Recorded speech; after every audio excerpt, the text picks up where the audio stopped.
इस time Abu Dhabi के prince Sheikh Khalid बिन Mohammad India पे मौजूद हैं और दोनों कंट्रीज के दरमियान बड़े लेवल की बिजनेस डील होने जा रही है। और बात करेंगे पीएम मोदी से और उनसे मुलाकात करेंगे। एक बहुत ही कहा जा रहा है कि हाई प्रोफाइल डेलीगेशन भी इनके साथ होगा और ये बात करेंगे इकोनॉमी पे, ये बात करेंगे बिजनेस पे।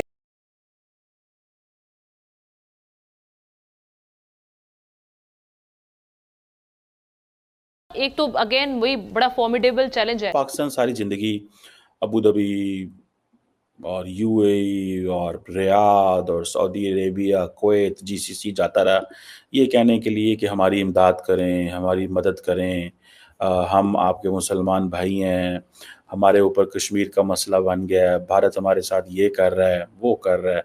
इस तरह की एक हिस्ट्री रही है। लेकिन आज अगर आप देखें तो आज हिस्ट्री बड़ी बदल गई है। तो भाई अबू धाबी ये सारी एक तरह ऑलमोस्ट मुस्लिम स्टेट है, ठीक है। यहाँ पे इंडियंस की पॉपुलेशन बहुत ज्यादा है, ठीक है। इंडियन बहुत अच्छा छाया हुआ है, ठीक है। वो उसने अपना काम किया, उसने अपने आप को मनवाया है। एक बहुत अच्छी बात है, मेरा ख्याल है कि पाकिस्तान को सीखने की जरूरत है, लेकिन पाकिस्तान ने एक अपना माइंडसेट बना के रखा हुआ है कि नहीं जी भारत हमारा दुश्मन है। वाले से पाकिस्तान कहाँ खड़ा है? मुझे ये बताएं कि एक लीडर जाता है और जाके कहता है कि या हबीबी हेल्प, ठीक है जी, कर्जा रोलेबल करना है, और दूसरा जाता है who is not a Muslim but he is a Hindu और क्रिश्चियन या कोई और उनके पास, और जा कहते या हबीबी हमसे जो है ना ये इंस्टीट्यूट ले लो, ये हम आपको गिफ्ट करना चाहते हैं, ये हमारा बड़ा प्रीमियर इंस्टीट्यूट है, ये आपके बच्चों की बड़ी हेल्प करेगा, और हम इसको जो है वो चाहते हैं कि यूएई और इंडिया के ताल्लुकात जो हैं इससे वो आगे जाएंगे। या हबीबी मान जाता। नमस्कार दोस्तों, राज हिंदुस्तान में आपका स्वागत है। प्रधानमंत्री नरेंद्र मोदी का डंका दुनिया भर में बजने लगा है। एक और प्रधानमंत्री मोदी रूस, यूक्रेन, सिंगापुर की यात्रा कर भारत की विदेश नीति का डंका बजाकर परचम फहरा रहे हैं, तो वहीं मुस्लिम उम्मा देश भी भारत के मुरीद होकर भारत से दोस्ती और व्यापारिक रिश्ते सुधारने को बेताब दिख रहे हैं। जी हाँ दोस्तों, इसका ताजा उदाहरण उस समय दिखा जब रविवार 9 सितंबर को मुस्लिम उम्मा अबू धाबी के क्राउन प्रिंस भारत के प्रधानमंत्री नरेंद्र मोदी से मिलने और द्विपक्षीय सहयोग के व्यापक क्षेत्रों पर चर्चा करने के लिए आए और पाक की अनदेखी की। दोस्तों आपको बता दें कि इससे पहले संयुक्त अरब अमीरात के मोहम्मद बिन जायद अल नाहयान ने भी जनवरी में भारत का दौरा किया और पीएम मोदी के साथ अपनी द्विपक्षीय वार्ता की। यही नहीं, उन्होंने वाइब्रेट गुजरात ग्लोबल समिट के 10वें संस्करण में भी भाग लिया। दोस्तों शेख खालिद अबू धाबी के युवराज हैं और उनकी भारत यात्रा को लेकर पाक हुकूमत और मीडिया में कोहराम मचा हुआ है। तो दोस्तों आइए चलते हैं और देखते हैं कि पाकिस्तानी मीडिया का क्या कहना है कि क्या वो इंडिया विजिट के बाद पाकिस्तान से होते हुए अबू धाबी वापस जाएंगे, क्या यहाँ पे भी कोई इन्वेस्टमेंट करके जाएंगे, या यहाँ पे हमेशा की तरह हमें इग्नोर करते हुए ही अबू धाबी जाएंगे, और क्या वजह है अबू धाबी हो या फिर सऊदी अरेबिया हो या दुनिया के दूसरे इस्लामिक कंट्रीज हो, इस टाइम बहुत ज्यादा उनका झुकाव, उनका रुझान या उनका इंटरेस्ट इंडिया में नजर आ रहा है। और डेफिनेटली जैसे कि हम हमेशा से देखते आए हैं कि भारत के जो प्राइम मिनिस्टर हैं मोदी जी और उनके साथ जितनी भी टीम है वो इस चीज में बहुत इंटरेस्टेड रहती है कि किसी तरीके से दूसरी कंट्रीज के साथ जो है वो बिजनेस स्टार्ट हो, किसी ना किसी तरह का जो है वो इकोनॉमी को लेकर आगे बढ़ा जाए, जो कि एक बहुत अच्छी बात है। मेरा ख्याल है कि पाकिस्तान को सीखने की जरूरत है, लेकिन पाकिस्तान ने एक अपना माइंडसेट बना के रखा हुआ है कि नहीं जी भारत हमारा दुश्मन है। चले दुश्मनी मान ले, क्या फर्क पड़ता है, दुश्मन मानने से ना उन्हें कोई फर्क पड़ रहा है ना हमें कुछ हो रहा है, लेकिन हाँ सीखने को तो हम दुश्मन से भी सीख सकते हैं,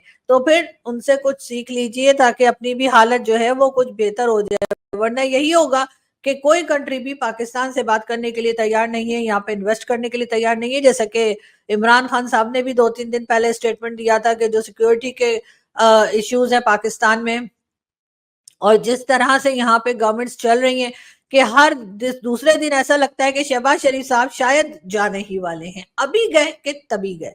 सामान उनका पैक रखा हुआ है पहले दिन से ही, जब से वो प्राइम मिनिस्टर बने हैं। अगर कहीं पे डेमोक्रेटिक गवर्नमेंट की ये हालत हो कि उसको ये लगे कि जी बस हम तो अभी गए कि तभी गए, तो फिर यही हाल होता है जो इस वक्त हो रहा है।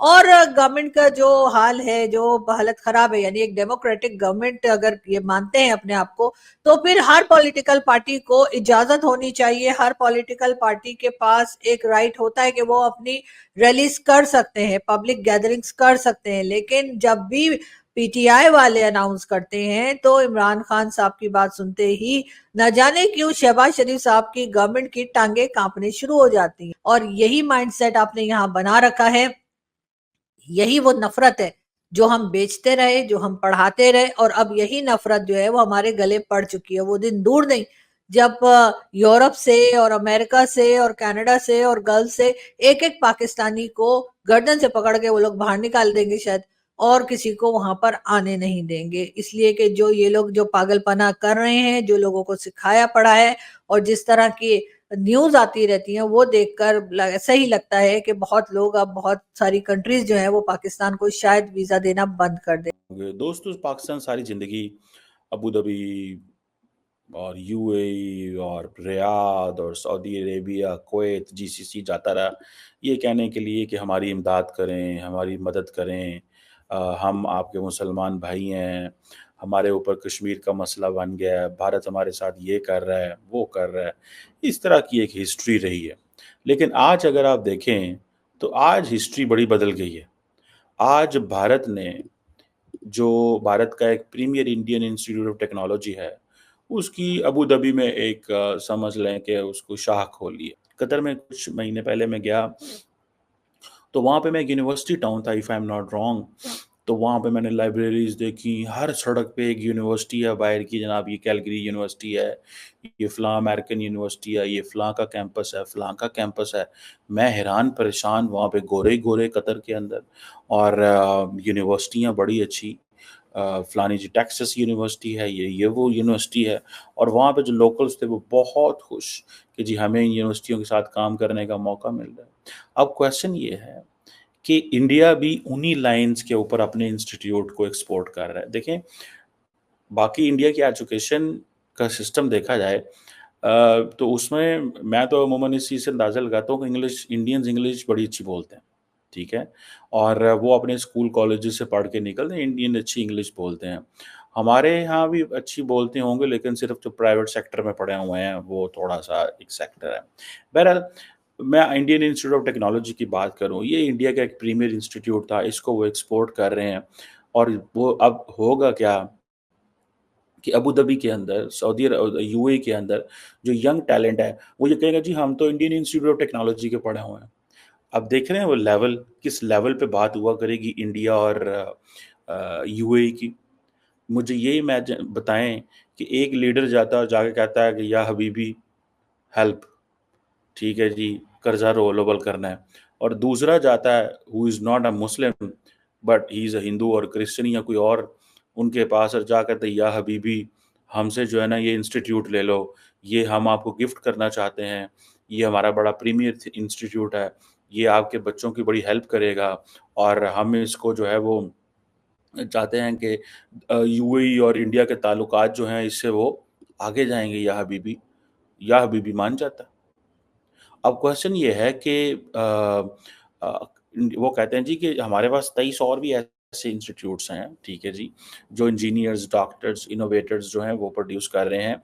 और जो है जो इंडियन इंस्टीट्यूट ऑफ टेक्नोलॉजी है, इसको अक्सर MIT and Harvard of India कहा जाता है। फ्रैंकली स्पीकिंग, मतलब मेरे लिए ये बात बड़ी इंपॉर्टेंट है। अब इंडिया कह रहा है जी कि जो कमिटमेंट है, हमारी कमिटमेंट आपके साथ है, that is to share knowledge and Indian expertise, ठीक है जी। अब ये इंडियन इंस्टीट्यूट ऑफ टेक्नोलॉजी है अबू धाबी के अंदर, ये खलीफा यूनिवर्सिटी के साथ कोलैबोरेट करेगा रिसर्च एंड एकेडमिक प्रोग्राम्स के अंदर, और जितनी भी लैब स्पेसेस हैं स्टूडेंट्स के हवाले से, फैकल्टी एक्सचेंज के हवाले से, और भी जो यूनिवर्सिटी अबू धाबी के अंदर, उनके साथ जॉइंट रिसर्च प्रोजेक्ट्स कर रहे हैं, ठीक है।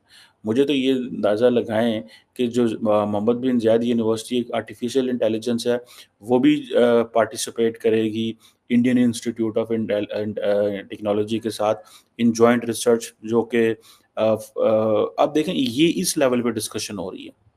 लेकिन जब पाकिस्तानी लीडर जाएंगे, वज़ीर आज़म साहब जाएंगे, कहेंगे हबीबी $2 अरब दें सेंट्रल बैंक में रखने के लिए, फिर तो दे देंगे, और हबीबी विल ऑलवेज गिव।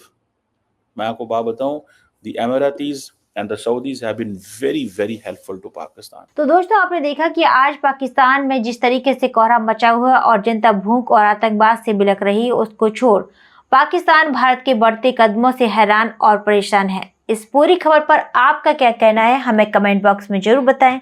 खबर अच्छी लगे तो लाइक और शेयर करना ना भूलें। ऐसी तमाम खबरों से जुड़े रहने के लिए आप देखते रहें राज हिंदुस्तान।